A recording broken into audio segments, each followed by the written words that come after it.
Assalamualaikum warahmatullahi wabarakatuh. Perkenalkan, saya Zulaika Nur Hafiz. Saya dari kelompok 8 akan mendiskusikan materi yang diberikan oleh dosen pengampu kami, Ibu Monica Olivia, yaitu tentang manajemen pemasaran. Manajemen pemasaran atau marketing manajemen merupakan analisis perencanaan, implementasi, dan pengendalian atas program-program yang didesain untuk menciptakan, membangun, dan menjaga pertukaran yang menguntungkan dengan pembeli sasaran untuk mencapai tujuan-tujuan organisasional atau tujuan-tujuan perusahaan. Pertama, ada Philip Kotler, sering disebut sebagai Bapak Pemasaran Modern. Mendefinisikan manajemen pemasaran sebagai seni dan ilmu memilih pasar sasaran dan mendapatkan, mempertahankan, dan menumbuhkan pelanggan melalui penciptaan, penyampaian, dan komunikasi nilai pelanggan yang unggul. Yang kedua, ada Sofyan Asauri menjelaskan manajemen pemasaran sebagai proses analisis, perencanaan, pelaksanaan, dan pengendalian program-program yang dirancang untuk membentuk, membangun, dan mempertahankan keuntungan dari pertukaran melalui sasaran pasar guna mencapai tujuan perusahaan dalam jangka panjang. Ada Philip juga menjelaskan bahwa manajemen pemasaran adalah proses perencanaan dan pelaksanaan pemikiran, penetapan harga promosi, serta penyaluran barang dan jasa untuk menciptakan pertukaran yang memenuhi sasaran individu dalam organisasi. Manajemen pemasaran melibatkan pengaturan tujuan dan sasaran pemasaran, pengembangan rencana pemasaran, pengaturan fungsi pemasaran, penerapan rencana pemasaran ke dalam tindakan, serta mengontrol program pemasaran.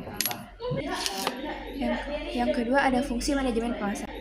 Yang kedua ada fungsi manajemen pemasaran. Yang pertama ada analisis pasar. Analisis pasar adalah proses mengumpulkan dan mempelajari data tentang kondisi pasar, tren, perilaku konsumen, dan pesaing. Yang kedua ada segmentasi pasar, yaitu segmen pasar adalah pembagian pasar menjadi kelompok-kelompok yang lebih kecil berdasarkan karakteristik tertentu seperti demografi, geografi, psikografi, dan perilaku. Yang ketiga ada menetapkan target pasar. Menetapkan target pasar berarti memilih satu atau lebih segmen pasar yang akan difokuskan oleh perusahaan. Yang keempat, penentuan posisi pasar. Penentuan posisi pasar adalah menempatkan produk atau merek di benak konsumen secara unik dibandingkan dengan pesaing. Yang kelima ada pengembangan strategi. Pengembangan strategi pemasaran melibatkan perumusan rencana yang mencakup produk, harga, promosi, dan distribusi. Tujuan manajemen pemasaran: yang pertama, menciptakan nilai bagi pelanggan. Kedua, meningkatkan penjualan. Ketiga, meningkatkan pangsa pasar. Keempat, meningkatkan keuntungan. Kelima, meningkatkan kepuasan pelanggan. Keenam, membangun citra positif perusahaan. Yang ketujuh, menciptakan permintaan.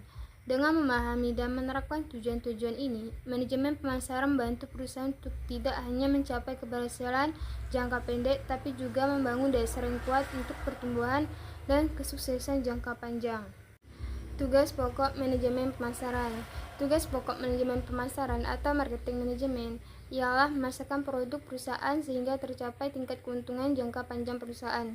Untuk menjamin kelangsungan hidup serta pengembangan perusahaan, ada 8 sifat permintaan yang menimbulkan tugas pemasaran yang berbeda. Kedelapan permintaan tersebut antara lain: pertama, permintaan negatif. Yang kedua, tidak ada permintaan. Yang ketiga, permintaan tersembunyi. Yang keempat, permintaan menurun. Yang kelima, permintaan yang tidak teratur. Yang keenam, permintaan yang penuh. Yang ketujuh, permintaan yang berlebihan. Yang kedelapan, permintaan yang tidak sehat. Konsep manajemen pemasaran. Yang pertama, konsep produksi. Konsep ini beranggapan bahwa konsumen lebih menyukai produk yang mudah ditemukan dan berharga terjangkau.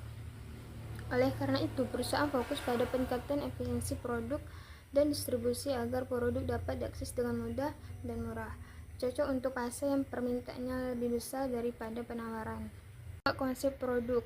Konsep ini, konsumen akan lebih memilih produk yang menawarkan kualitas, kinerja, dan fitur terbaik. Perusahaan yang mengadopsi konsep ini akan fokus pada inovasi produk dan perbaikan terus-menerus untuk memenuhi ekspektasi pelanggan.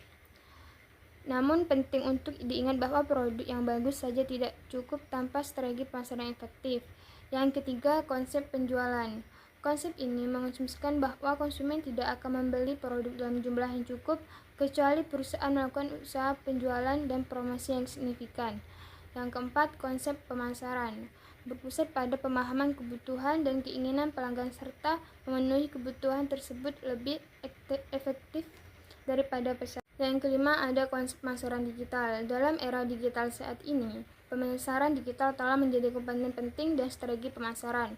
Konsep ini mencakup penggunaan media sosial, SEO, email marketing, dan alat digital lainnya untuk menjangkau dan berinteraksi dengan pelanggan.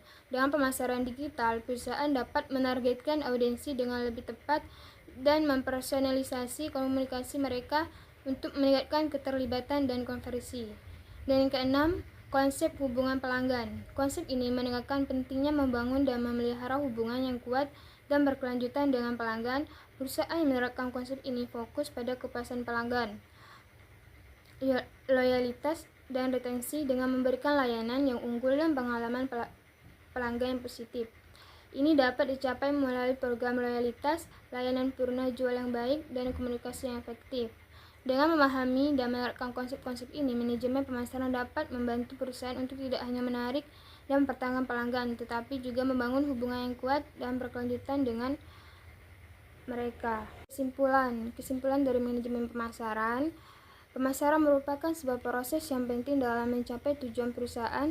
Dengan memahami kebutuhan pasar, merencanakan strategi pemasaran yang efektif, dan mengimplementasikan serta mengevaluasi program pemasaran, perusahaan dapat mencapai keunggulan kompetitif, meningkatkan penjualan, dan membangun hubungan yang kuat dengan pelanggan. Mungkin hanya ini yang bisa disampaikan oleh kelompok 8, kurang dan lebihnya. Yang kelima, konsep pemasaran digital. Dalam era digital saat ini, pemasaran digital telah menjadi komponen penting dari strategi pemasaran. Konsep ini mencakup penggunaan media sosial, SEO, email marketing, dan alat digital lainnya untuk menjangkau dan berinteraksi dengan pelanggan.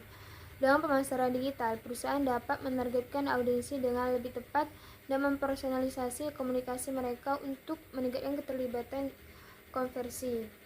Yang keenam, konsep hubungan pelanggan. Konsep ini menekankan pentingnya membangun dan memelihara hubungan yang kuat dan berkelanjutan dengan pelanggan.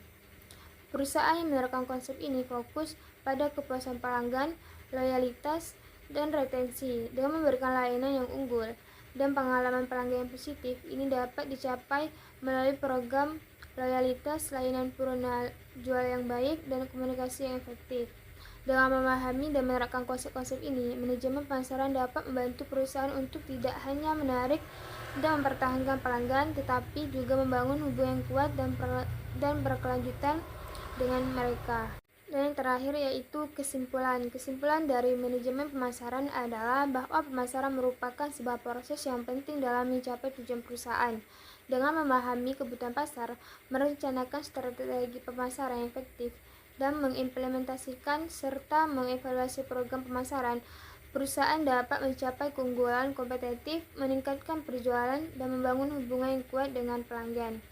Mungkin hanya ini yang bisa kami sampaikan, kurang dan lebihnya kami mohon maaf.